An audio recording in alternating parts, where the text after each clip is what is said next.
Hello दोस्तों, कैसे हैं आप सब। स्वागत है आप सभी का कॉमिक वर्ल्ड चैनल पर। तो चलिए दोस्तों, शुरू करते हैं राज कॉमिक्स में बांकेलाल सीरीज़ का अगला कॉमिक विशेषांक दानव और मानव।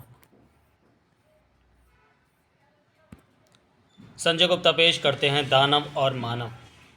एक बार की बात है, बांकेलाल को वन में विचरण करते हुए दो महान ऋषियों के दर्शन हुए।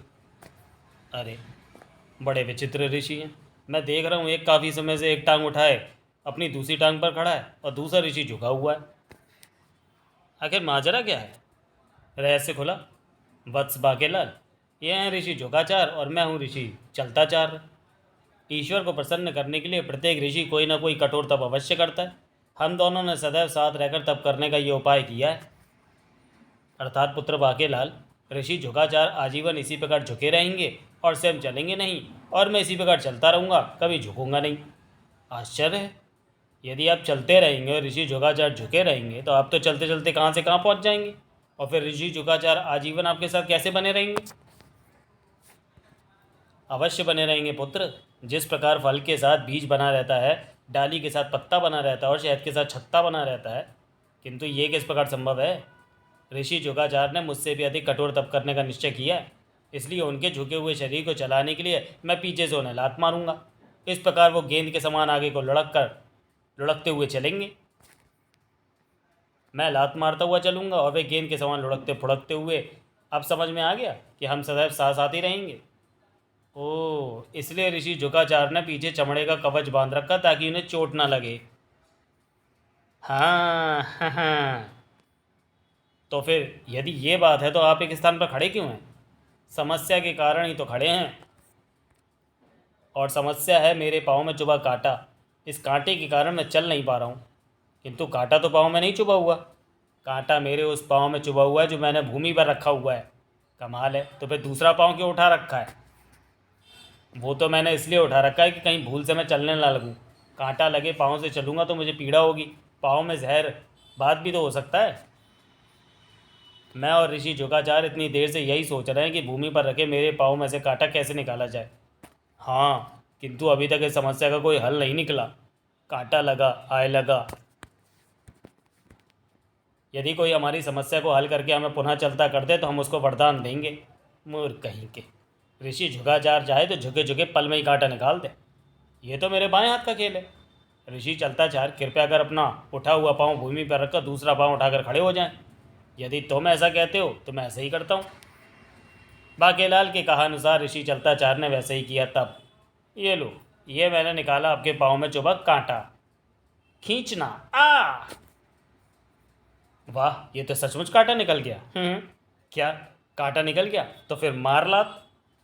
रुको झुकाचार, इस होनहार युवक को वरदान तो देने दो। बस बाकेलाल, हम दोनों की ओर से मैं ही वरदान दूंगा। यहाँ से उत्तर की ओर नासिका की दिशा में प्रस्थान करने पर तेरी जो मनोकामना है वो अवश्य पूर्ण होगी। ऐसे मूर्खाचार ऋषि मुझे मिलते रहें और वरदान देते रहें तो मेरा बेड़ा एक ना एक दिन अवश्य तर जाएगा। अच्छा तो बस बाकेलाल, होड़प्पा चल देंगे। चल चला चल फकीरा, चल चला चल। वाह, आनंद आनंद, मंगल और मार था। ये दोनों तो चले गए बाकेलाल, अब तू भी चल। और मार। आज मनोकामना पूर्ण होने का दिन है चेतक, और मेरी मनोकामना तो तुझे पता ही है। किसी प्रकार मोटे मुच्छड़ मनुज राजा विक्रम सिंह का अंत करके विशालगढ़ के राज सिंहासन को प्राप्त करना। चल लगा दौड़ उत्तर दिशा में। आखिर पता तो चले उत्तर दिशा में ऐसा क्या है जिससे मेरी मनोकामना पूर्ण होगी। Ticket ticket ticket ticket. काश मेरी मनोकामना पूर्ण होने का वरदान मुझे भी मिल जाता इस दुष्ट बाकेलाल की मृत्यु का। यहाँ तो एक गुफा है, मुझे इस गुफा में प्रवेश करना चाहिए या नहीं? बाकेलाल सोच मत, जल्दी प्रवेश कर। अगर भीतर कोई मुसीबत हुई तो मैं तुझे पटक कर दुड़की हो लूँगा। ऋषियों ने वरदान दिया है, इसमें प्रवेश किए बिना मुझे वो वस्तु नहीं मिलने वाली जिससे मनोकामना सिद्ध होगी। चल चेतक, गुफा में प्रवेश कर। जो आज्ञा स्वामी।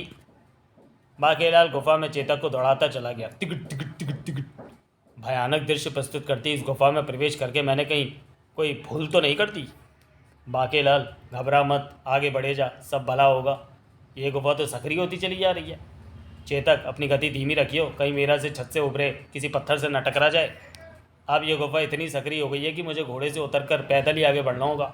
चेतक, तू मेरी यहीं पर प्रतीक्षा करना। अब ये और सक्रिय हो गई है। अब तो कमर झुकाकर चलना भी असंभव है। ये अभी भी सक्रिय होती चली जा रही है। अब मैं केवल लेट कर ही आगे बढ़ सकता हूँ। विशाल गढ़ का राज सिंहासन पाने के लिए मैं कोई भी कष्ट सहने को तैयार हूँ। उस रहस्यमय गुफा के अंतिम छोर पर दिखाई पड़ते चित्र में से जैसे ही बाकेलाल ने बाहर झाँका, उफ, इस गुफा के इस स्थान पर फर्श बेहद चिकना है। बाकेलाल गुफा से रपट कर धम्म से बाहर आ गिरा। फिर बाकेलाल ने जैसे ही निगाहें ऊंची करके उस स्थान का अवलोकन किया, उसकी सांस ऊपर की ऊपर और नीचे की नीचे ही रह गई।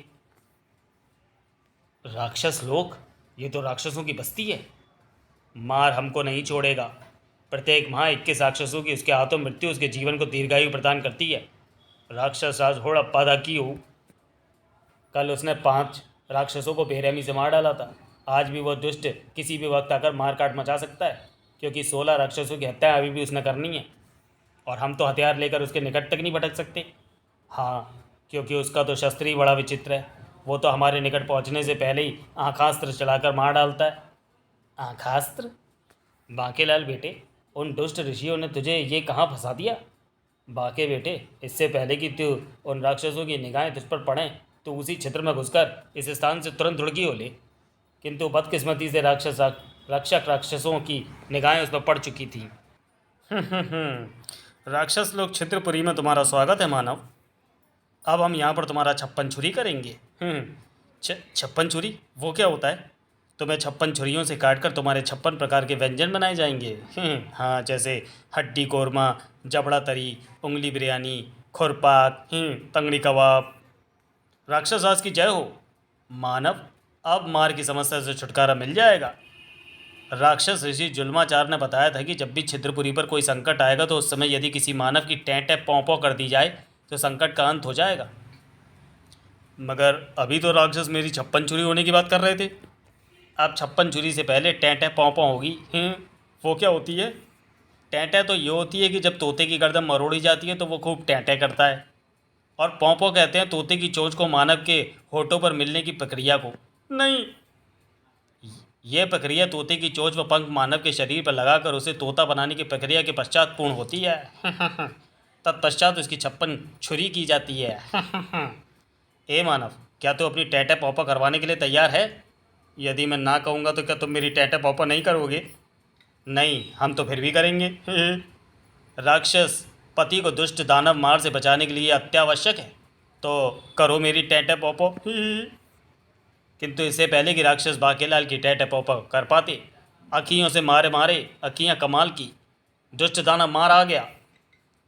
शीघ्रता से इस मानव की टैं पौपा करके फिर 56 छुरी भी कर दो, किंतु इन प्रक्रियाओं में तो समय लगेगा। ये मार तो बड़े उचित अवसर पर आया। हे। वो आंख मारता हुआ हमारी ओर बढ़ रहा है। उसने हमारे 2 राक्षस मार डाले। भागो। मैं राक्षसों का सम्राट हूँ, मैं तो भाग भी नहीं सकता। हे राक्षस राज, अब मैं तुझे आंख मारूंगा।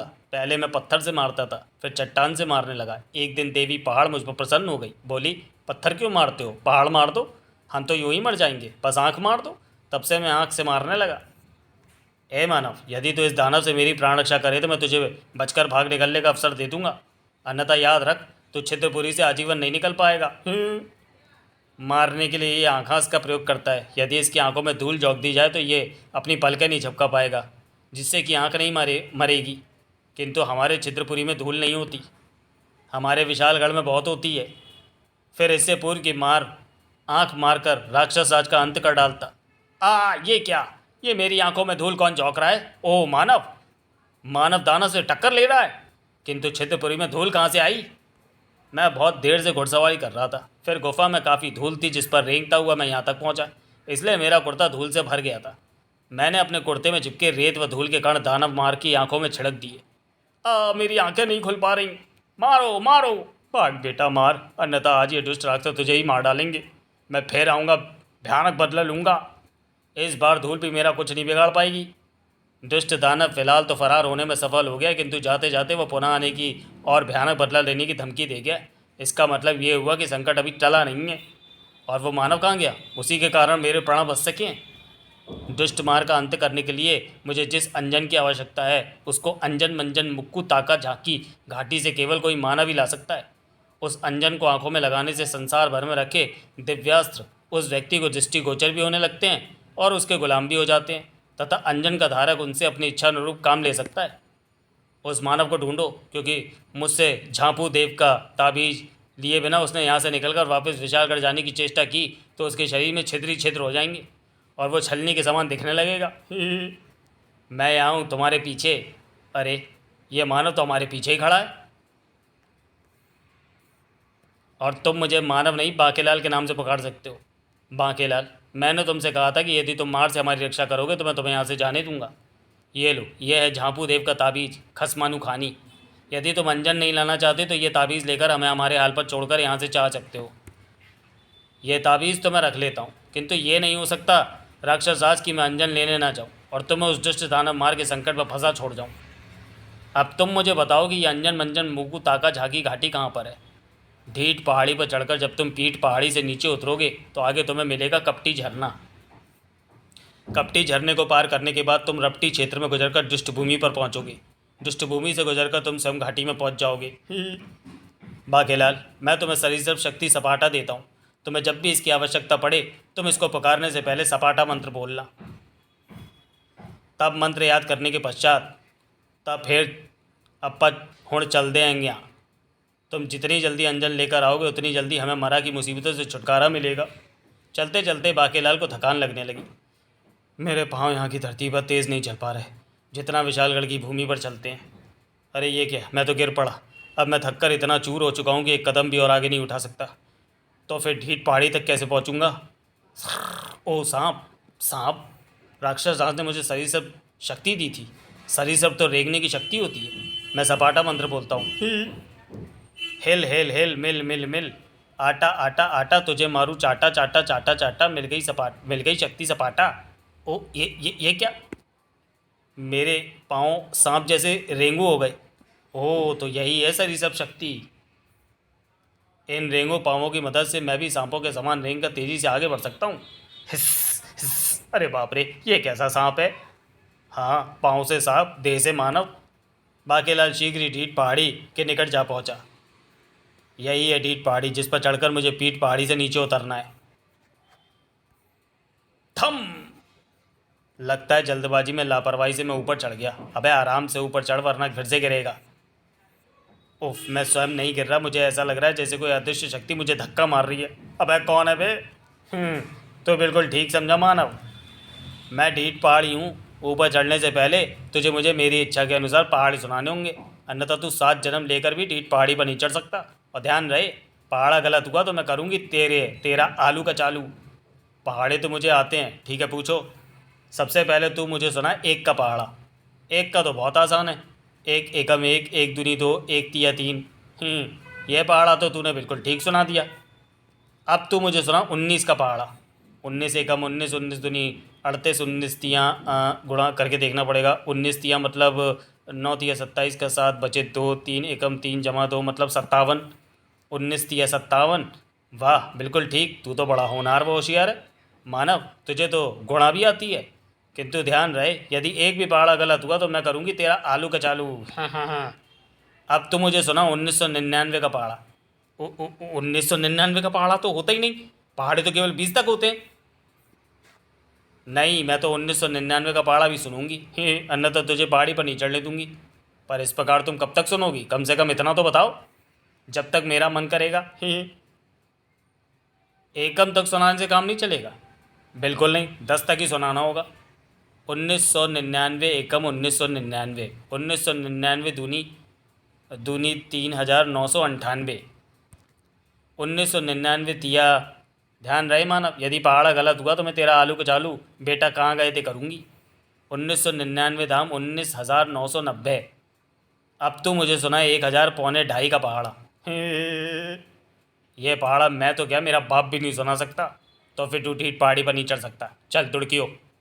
नहीं, पहाड़ी पर तो मुझे चढ़ना ही है। ठीक है, कोशिश करता हूँ। 1,000 पौने ढाई एकम 1,000 पौने ढाई, 1,000 पौने ढाई दूनी 2,000 पौने 5। मेरा मतलब गलत जवाब। मैंने पहले ही कह दिया था कि यदि तूने एक भी पहाड़े का जवाब गलत दिया तो मैं तेरा आलू का चालू बेटा कहाँ गए थे करूँगी। नहीं, मैं दोबारा चेष्टा करता हूँ। मेरा आलू का चालू बेटा कहाँ गए थे मत करो। अरे कमाल है, तू यही करने तो आया था?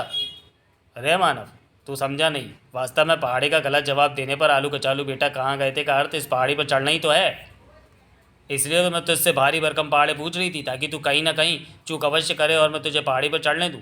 पर तू तो भूल कर ही नहीं रहा था, इसलिए तंग आकर मैंने तुझे ऐसा पहाड़ा दिया जो तू और मैं तो क्या, कोई भी आसानी से नहीं सुना सकता। क्या सच? हाँ, अब तो जल्दी से अपना आलू कचालू बेटा कहाँ गए थे कर।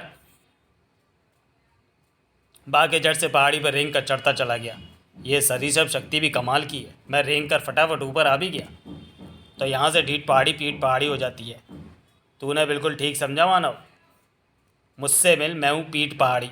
नीचे उतरने के लिए तुझे मुझे भी पहाड़ी सुनाने होंगे, और यदि एक भी जवाब सही दिया तो मैं तेरा टंगड़ी बताता करूँगी। सबसे पहले तू मुझे सुना 10 का पहाड़ा। मैं समझ गया, ये टंगड़ी बतासा क्या होगा। मैं अपनी टंगड़ी बतासा करवाने को तैयार हूँ। 10 एकम 10, 10 दूनी 20, 10 तिया 30। तू सारे पहाड़े सही बता रहा है। अब मैं तेरी टंगड़ी बतासा करूँगी। बाकी को पीछे से पड़ी एक जोरदार लात। मानव, यदि तू सभी जवाब गलत देता तो मैं तुझसे प्रसन्न होकर तुझे आराम से नीचे पहुंचा देती, किंतु सही जवाब देकर तूने नीचे जाने की जो राह चुनी है उसे ही कहते हैं तंगड़ी बतासा, यानी टंगड़ी टूटते हुए नीचे जाना और बतासे की तरह फूटना। थड़ थड़ थड़ थड़ थड़ थड़। अधिक समझदारी दिखाना भी कभी कभी भारी पड़ता है। अब मेरे सामने कपटी झरना, झर झर झरना। अभी बाकेलाल कपटी झरने में प्रवेश करने की सोच रहा था। मैं हूँ तलवारू दानव। हे, कपटी झरने में प्रवेश करने की चेष्टा तुझे बहुत महंगी पड़ेगी रे मानव। तुझे अपनी टांगें मुझे देनी होंगी। पलक झपकते ही राक्षस बाकेलाल के सिर पर आ पहुंचा। ये टांगें मुझे दे दे रे मानव। नहीं, भय से बाकेलाल ने अपनी आंखें बंद कर ली। ये टांगें मुझे दे दे रे मानव। नहीं, ये टांगें मुझे दे दे रे मानव। नहीं, ये टांगें मुझे दे दे रे मानव। नहीं है। अरे सामने तो कोई भी नहीं है। तलवारू तो मेरे सिर पर आ पहुंचा था। भागने का भी समय नहीं था। तलवारू अचानक कहाँ गायब हो गया? तलवारू को मैंने रोक दिया, क्योंकि मुझे निकालनी थी तेरी आंखें। मैं हूँ दानव खंजीरा। ये आंखें मुझे दे दे रे मानव। नहीं, ये आंखें मुझे दे दे रे मानव। नहीं, ये आंखें मुझे दे दे रे मानव। नहीं। अरे खंजीरा कहाँ गया? खंजीरा को मैंने रोक दिया, क्योंकि मुझे तेरे हाथ चाहिए। मैं हूँ दानव गढ़ासी। ये हाथ मुझे दे दे मानव। अरे बाप रे, एक जाता है एक आता है। खंजीरा को मैंने रोक दिया, क्योंकि ये सब कपटी और मायावी झरने की माया है। वास्तव में इन दानवों का अस्तित्व ही नहीं है। अब मैं अपनी आंखें बंद नहीं करूँगा। यह हाथ मुझे दे दे मानव। देखा, मेरा अनुमान एकदम सही निकला। अब मैं इस कपटी झरने में निडर होकर प्रवेश करूँगा। झरने की दूसरी ओर मुझे इसके नाम पर पहले ही विचार कर लेना चाहिए था। उफ, ये क्या, ये तो रपटी भूमि है। दलदली भूमि, दलदली दुष्ट भूमि को पार कर। अरे वाह, ये सरीसृप शक्ति तो बड़े काम आ रही है। ज़रूरत पड़ने पर खुद ही आ जाती है।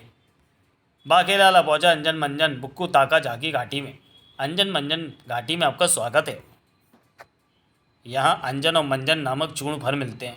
स्याह रंग के फल अंजन चूर्ण के हैं और सुर्ख रंग के फल मंजन चूर्ण के। कमबगर राक्षस सोच रहे होंगे कि मैं यहाँ पर उनका काम करने आया हूँ। मैं तो वास्तव में अपना कार्य करने आया हूँ। सावधान, एक वृक्ष से एक व्यक्ति एक ही फल तोड़ सकता है। उस फल का अंजन मैं अपनी आंखों में लगाऊंगा, जिससे मुझे दिखने लगेंगी संसार भर में फैली शक्तियाँ। उनमें से एक नायाब शक्ति चुनकर मैं करूँगा विक्रम सिंह का वध और बनूंगा विशालगढ़ का राजा। किंतु फिर राक्षसों को क्या दूंगा? राक्षसों को दूंगा मंजन फल का चूर्ण। चूँकि राक्षस तो यहाँ पर आ ही नहीं सकते, अतः उन्हें ये बात पता ही नहीं चलेगी कि अंजन फल कौन सा है और मंजन फल कौन सा है। बाकेलाल ने अंजन फल का अंजन चूर्ण निकालकर सुरमे के समान अपनी आंखों में लगा लिया। ये लगाया मैंने अंजन। इसी के साथ ही बाकेलाल के अपने चारों ओर इंद्रधनुषी दृश्य दिखाई पड़ने लगा। ओह, मेरी आंखें सारे संसार का अवलोकन कर रही हैं। मुझे दिखाई पड़ रहे संसार भर में स्थान स्थान पर रखे दिव्यास्त्र। इनमें से नाचूक नाम का एक शस्त्र ऐसा भी है जिसका निशाना कभी नहीं चूकता। किंतु इस शस्त्र के साथ एक संकटगत सूचना का भी मुझे पता लग रहा है, और वो ये है कि यदि किसी कारणवश निशाना चूक गया तो निशाना लगाने वाला उसका शिकार बनेगा। किंतु निशाना चूकने का सवाल ही नहीं पैदा होता। भला जो शस्त्र कभी निशाना चूकता ही नहीं, उसका निशाना किस प्रकार चूकेगा? उसका तो नाम ही है ना चूक। मैं इसी का प्रयोग करूंगा मोटे का वध करने के लिए। नाचूक अति शीघ्र राजा विक्रम सिंह का सिर धड़ से जुदा कर दी। स्वामी, आपने अंजन लगाया है, मैं आपकी इच्छा अवश्य पूर्ण करूंगा, किंतु मैं इच्छा तभी पूर्ण करूंगा जब आप शत्रु के सम्मुख होंगे। ओह ठीक है, मैं अति शीघ्र वहाँ पहुँचता हूँ। शीघ्र ही बाकीलाल अंजन मंजन घाटी से लौट आया। वहाँ पहुँचते ही बाकीलाल की सारी सब शक्ति लोप हो गई। राक्षस आज राक्षस आजा, ये लो अंजन। अब मैं इसका चूड़ अपनी आंखों में लगाकर दुष्ट का अंत कर पाऊंगा।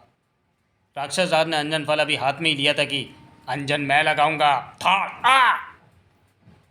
इस अंजन की मदद से मैं इस अंजन को लगाकर दिव्यास्त्र की मदद से मैं स्वर्ग का सिंहासन हथियाऊंगा और बनूंगा दानव राजकुमार। नहीं, किंतु अंजन लगाते ही इसके नेत्र खूब चमकने लगे हैं। लगता है इसको अंजन की शक्ति मिल गई है। मुझे बहुत कम दिखाई पड़ रहा है। अरे इसकी पुतलियाँ तो एकदम सफ़ेद हो गई हैं। आंखें चमकने लगी, पुतलियाँ सफ़ेद हो गई। ये बाकीलाल क्या ले आया? अरे बाकीलाल कहाँ गया? वो इस धमा चौकड़ी का लाभ उठाकर भाग गया। क्या उड़प्पा दी की हो? मुझे लगता है वो अंजन की बजाय मंजन ले आया। मंजन फल दांतों के लिए होता है। ओह, तभी आंखें चमकने लगी और पुतलियाँ दांतों के समान सफ़ेद हो गई। इससे पहले कि इसको पुनः दिखाई पड़ने लगे, इसका अंत कर दो। आँख मारना, बार बार आँख मारना। मेरा हाथ, मेरा पाँव, अपने अंग प्यारे हो तो वहीं रुक जाओ, क्योंकि मेरी मार शक्ति छीड़ नहीं पड़ी है। हाँ, अब वो मारेगी नहीं, किंतु जिस पर भी मेरी आँख का निशाना लगेगा उसका कोई ना कोई अंग भंग हो जाएगा। ठहरो, कोई आगे नहीं बढ़े। इस व्याधि को दूर करने का उपाय है, मैं शीघ्र ही लौटूंगा। मार सीधा पृथ्वी पर पहुंचा।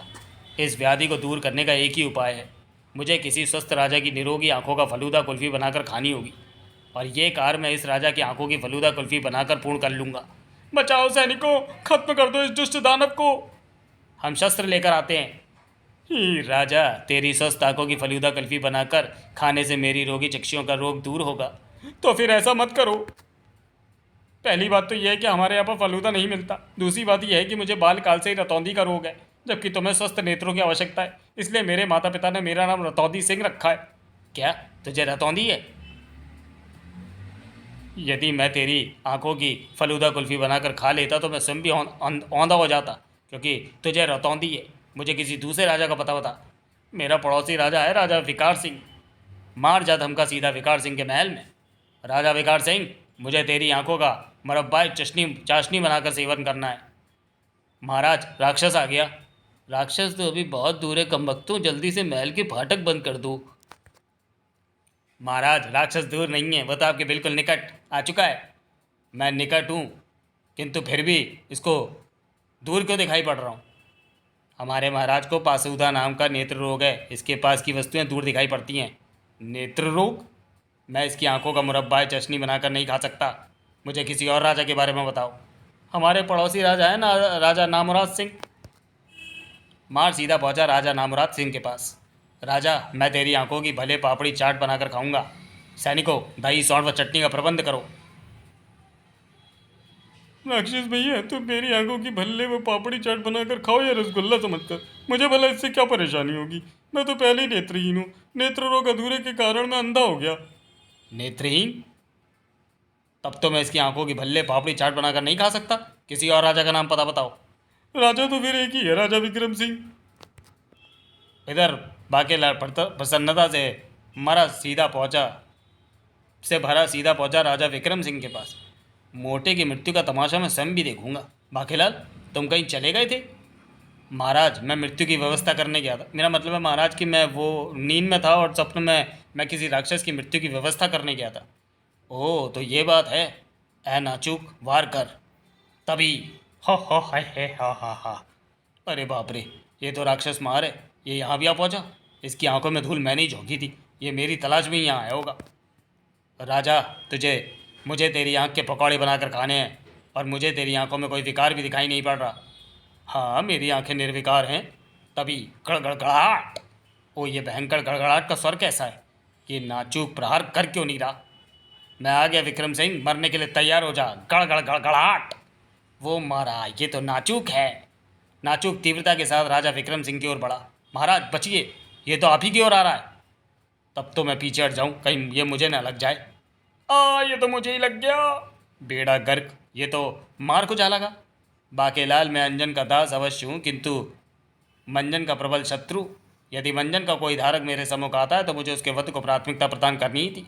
इस दानव को मंजन लगा रखा था। मैं मरा। बाकेलाल, ये सब क्या है?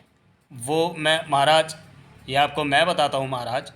बाकेलाल, अच्छा हुआ अंजन तुमने लगा लिया और मंजन मुझे दे दिया, जिसे मुझसे छीन कर मारने लगा लिया, क्योंकि मेरी कुंडली में डूबता तारा चल रहा था। यदि मैं इस योग में अंजन या मंजन लगाता तो मेरी जिंदगी का सुख भंजन हो जाता। तुमने मार को मार गिराया, मैं तुमसे प्रसन्न हुआ। पर एक बात समझ में नहीं आई, यदि नाचुक मार को मारने आया था तो फिर उसने ये क्यों कहा कि विक्रम सिंह मरने के लिए तैयार हो जा। वो महाराज, वो तो इसलिए ताकि उसका शिकार दानव मारकर उससे सावधान होकर भागने की चेष्टा ना करे। फिर राक्षस के जाने के बाद बेड़ा गर्क, यदि मुझे पता होता कि मार मंजन लगाकर यहाँ आने वाला है तो मैं कभी भी नाचुक को आक्रमण करने का आदेश नहीं देता। बाके बेपुच्ची समाप्त। तो चलिए दोस्तों, वीडियो को यहीं समाप्त करते हैं और मिलते हैं बाकेलाल सीरीज़ के अगले कॉमिक विशेषांक 400 बुद्धि में। तब तक के लिए धन्यवाद।